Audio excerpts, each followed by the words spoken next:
Salut et bienvenue pour une nouvelle note de lecture qui est dédiée cette fois-ci à Frédéric Lenoir et son roman Le Secret. Donc c'est un roman qui est paru il y a à peu près une vingtaine d'années, en 2001, un petit peu moins. Donc Frédéric Lenoir, bon, je pense que tout le monde le connaît maintenant, c'est quelqu'un que j'apprécie beaucoup, hein, c'est un, je sais pas, un philosophe qui est très intéressé aux religions, au monde spirituel, enfin la philosophie d'une manière générale, c'est quelqu'un que j'apprécie beaucoup. Et donc du coup, j'avais déjà fait l'Oracle de la Luna sur cette chaîne, donc du coup j'avais envie de faire un deuxième roman, et donc là c'est Le Secret. Donc c'est un petit bouquin qui fait environ 150 pages, une petite romance très légère. Ça s'inscrit un petit peu dans la lignée des Paulo Coelho, quoi, en gros, des petits romans assez rapides à lire, qui sont assez légers, mais qui te permettent de réfléchir un petit peu, hein, sur, je sais pas, sur la vie. Je vais te raconter un petit peu l'histoire, parce que je pense qu'on va vraiment s'attarder que là-dessus. Si tu as envie de le lire, parce que je vais raconter un petit peu l'histoire, n'écoute pas tout, parce que je vais sûrement spoiler. Donc du coup, si tu as envie de le lire, arrête la vidéo maintenant, comme ça ce sera fait. Donc du coup, on raconte l'histoire d'un jeune villageois qui s'appelle Pierre, à qui en fait il lui est arrivé quelque chose, et que en fait c'est un secret en fait qu'on va garder tout au long du livre. Donc tu es un peu baigné dans l'univers du secret, parce que déjà sa mère, Émilie, lui cache quelque chose, qui lui sera révélé à la fin du livre aussi, pareil. Donc c'est qu'en fait Pierre, en fait, elle a eu Pierre quand elle était très jeune, et le père, donc du coup, lui est caché, c'est-à-dire qu'il ne connaît pas son père, Pierre, parce que en fait, c'était une petite amourette, elle l'a rencontré très rapidement, elle a eu une petite amourette avec lui, elle est tombée enceinte directement, puis Pierre, il est parti, quoi, en gros, directement après.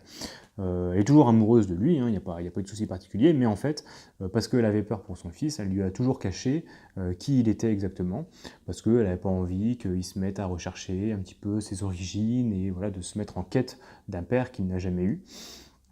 Donc, du coup, on est un petit peu baigné déjà dans cette ambiance de secret, hein, donc ce secret-là, il est déjà révélé dès le début, hein, c'est pas celui de Pierre, en fait, qui n'est pas révélé. Donc du coup, il lui est arrivé quelque chose, Pierre, donc en fait c'est un jeune, je ne sais plus il a quel âge, je crois entre 15 et 19, quelque chose comme ça, je ne sais plus vraiment quel âge il a.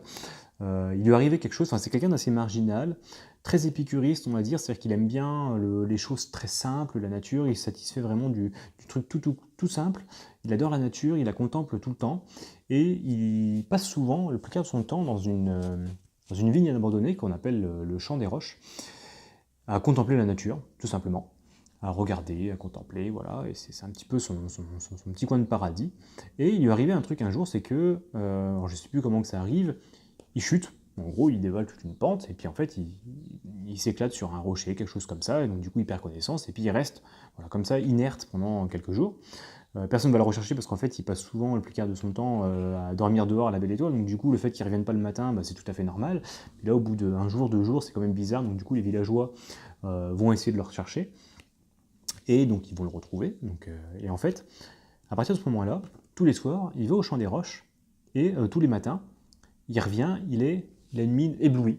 Il dit tiens, que la vie est belle, quoi, un truc comme ça, mais il ne veut pas dire pourquoi. Il se passe quelque chose, en fait, toutes les nuits, qui fait que quand il revient le matin, eh ben, il est heureux comme tout. Donc du coup, là, après, il y a des suites d'événements. Il hérite d'un gros château avec des terres, plein de choses comme ça, parce qu'il y a un jour, il y avait une grande femme très très riche qui venait de Paris, qui avait égaré une bourse d'or, et lui en fait c'est lui qui l'avait trouvée, il l'avait ramenée, et puis la femme lui a dit bah tiens tu veux quoi en retour, il dit non rien du tout, moi je vous la ramène parce que c'est à vous, puis voilà quoi en gros. En fait il était revenu redonner une grosse bourse pièce d'or, puis en fait du coup dans une démarche un peu honnête, puis comme il est pas du tout attaché à l'argent, c'est un petit peu la morale de l'histoire, on verra, bah, en fait il lui a redonné. Et en fait cette femme-là, quand elle est morte, avec l'acte qu'elle a eu, en fait elle a été très touchée par l'acte de Pierre, et ben, elle lui lègue ce château et des terres, voilà en gros. Donc du coup, il hérite ça, il y vit avec sa mère. Il y a tous les villageois, du coup, comme il est devenu du jour au lendemain un petit peu une des personnes les plus riches du village, bah, il va s'attirer la faveur de tout le monde, en gros. On l'invite à manger, tout le temps, comme ça. Puis, lui, il est toujours obnubilé par cette vigne abandonnée, on ne sait pas pourquoi. Et le propriétaire de cette vigne, en fait, lui, il le chasse. Parce qu'il lui dit, non mais arrête de venir chez moi, c'est bon, c'est chez moi, casse-toi, en gros. Au tout début, il avait essayé de l'acheter, il avait quelques pièces d'or qu'il avait mis de côté, Ça valait rien en fait comme vie, hein. Et puis il avait déjà proposé énormément d'argent au propriétaire, mais il avait toujours refusé. Puis en fait, du coup, maintenant qu'il a une somme astronomique d'argent, il se dit, je propose un deal, quoi. En fait, il propose un deal au propriétaire. Dès que ma mère elle meurt, si vous héritez de tout ce que j'ai, le château, les terres, tout ce que vous voulez, et mon échange, j'ai le droit d'aller dès maintenant et je serai propriétaire du Champ des Roches, c'est-à-dire de la vigne. Donc c'est vraiment, il propose un truc extraordinaire, enfin vraiment une somme colossale d'argent, tout ça pour une vigne désaffectée. Donc là on se dit vraiment, mais soit il est complètement con, soit il y a quelque chose qui y a là-bas, mais on ne sait pas ce que c'est. Et puis lui, en fait, le fait qu'il revienne tous les matins, toujours très heureux, il y a un truc qui se passe, quoi, en gros. Donc du coup, il accepte, parce que là, c'est tellement d'argent qu'il est obligé d'accepter, le propriétaire. Donc lui, il est content, Pierre, parce que du coup, maintenant, il peut retourner au Champ des Roches tout le temps quand il veut, parce qu'avant, il se faisait chasser, maintenant, il a le droit d'y retourner. Et vraiment, quelques jours juste après, parce que sa mère était malade, elle meurt. Et du coup, bah, là, t'as tous les villageois qui se disent, putain, mais il a fait un deal comme ça, il est dingue quand même d'avoir fait un truc comme ça, donc du coup, il y a plein de questions qui se posent, mais pourquoi il a fait une transaction pareille? Il est fou. Et puis en fait, au moment de l'enterrement, t'as le prêtre, ou l'abbé, je sais plus, il fait un prêche, et il cite, l'évangile selon Matthieu, qui est que, je dois l'avoir, le royaume des cieux est encore semblable à un trésor caché dans un champ. L'homme qui l'a trouvé le cache, et dans sa joie, il va vendre tout ce qu'il a et achète ce champ. Donc du coup, quand il fait ça, quand l'abbé cite ce passage des évangiles, il y a tout le monde qui se dit, en fait, si ça se trouve, le fait qu'il ait acheté cette vigne abandonnée, c'est parce qu'en fait, il y a un trésor caché, en fait.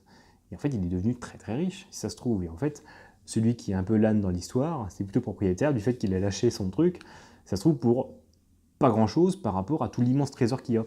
Et surtout qu'en plus, à ce moment-là, juste après, quelques jours après, tu as un voyageur qui passe dans le village, qui s'arrête, puis au bistrot, un truc comme ça, et puis il raconte un peu pourquoi il vient, parce qu'en fait, apparemment, il y aurait un trésor caché dans le village, qui a été caché il y a très très longtemps par l'église, et qu'en fait, il n'a jamais été retrouvé. Donc là, ils se disent vraiment, putain, il y a vraiment un trésor. Donc les villageois, ils vont aller le voir, Pierre, ils se disent, putain, on va le trouver, faut qu'il nous donne le trésor. En fait, ils sont vraiment... ils se bougent vraiment, vraiment que à cause de la patte du gain, enfin tu vois vraiment que l'argent il les rend complètement dingue, donc du coup ils y vont, ils essaient de le trouver, ils le font boire et tout, jusqu'à temps qu'il l'avoue, mais pourquoi il a acheté ce truc-là? Puis lui dit, bah non, mais c'est près du ruisseau, qu'en gros il dit juste ça, et en fait ils vont près du ruisseau, ils creusent, mais ils trouvent rien du tout, puis Pierre du coup il commence un peu à dessouler, il descend, puis en fait pareil, il recommence, il trébuche, je sais pas, il tombe par terre, un truc comme ça, ou alors c'est les villageois qui l'agressent, et puis en fait, pareil, il se recogne, mais vachement beaucoup plus violemment sur une roche, et là par contre il y a du sang partout, c'est dégueulasse, et ils disent putain, on l'a tué quoi, en gros c'est presque ça, donc du coup ils s'enfuient tous en courant. Et il y en a juste un qui reste, c'est le professeur. Le professeur, lui, c'est un personnage qui... Il accepte pas vraiment, je crois que c'est Paul quelque chose, il accepte pas vraiment le fait, il dit ben non, c'est bizarre, je pense pas qu'il soit intéressé par l'argent, je crois pas ça de lui, même s'il a cédé à la fin, tu vois.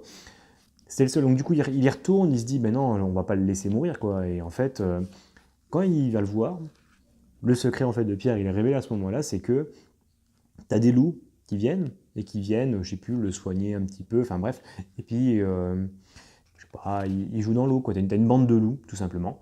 Et en fait, on apprend que la première fois qu'il est tombé, pareil, le matin, quand il s'est un petit peu réveillé et tout, il y avait les loups qui étaient là, mais ils étaient tout petits.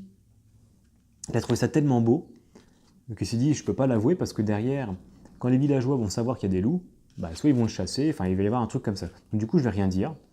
Et par contre, je vais y aller tous les matins. Et puis tous les matins, en fait, il est là à attendre pour voir si les loups reviennent. Des fois, ils reviennent, des fois, ils reviennent pas. Et en fait, il est juste ému en fait de tout ce spectacle de la nature. Et en fait, ça finit par contre qu'il meurt. Bon, c'est tout. T'as aussi une petite fille muette, en fait, qui l'accompagne tout le temps, tout au long du récit, qui à la fin lui dit qu'elle s'appelle Louve. C'est magnifique. Bon, en fait, la chute de l'histoire, elle est pas géniale, qu'en fait, en soi, parce que c'est un petit peu léger, quoi. En fait, le grand secret, c'est juste que tu as des loups qui viennent, bon, c'est pas énorme. En fait, l'histoire, en fait, elle est très légère, elle est assez simple, c'est assez sympa, qu'en gros, en fait, l'histoire se suffit à elle-même, c'est-à-dire qu'on s'en fout un petit peu du secret, en fait, qui est pas si extraordinaire que ça. C'est un bon petit bouquin. La morale de l'histoire, c'est toujours les trucs un peu bateau, quoi. L'argent, c'est pas super. Il faut se satisfaire de bonheur simple. La nature a tellement de choses à t'offrir. Les êtres humains sont vraiment stupides par moments. puis c'est vraiment que les gens ne sont que intéressés par l'argent, et puis en fait voilà quoi. C'est aussi des petites histoires d'amour que vit Pierre. Il y en a une, c'est une femme en fait, elle est un petit peu vénale quoi, et puis l'autre, au contraire, elle l'aime pour ce qu'il est, tout simplement. Donc voilà. Donc voilà ce qu'on peut dire de ce livre, hein, Frédéric Lenoir, Le Secret. Donc c'est un bon petit livre qui est vraiment très sympathique. J'ai bien aimé, enfin j'aime bien Frédéric Lenoir, donc et dans les romans, je trouve qu'il est pas si mal que ça. Vraiment, c'est pas mal. Voilà. Frédéric Lenoir, Le Secret. Je te remercie, je te dis à plus.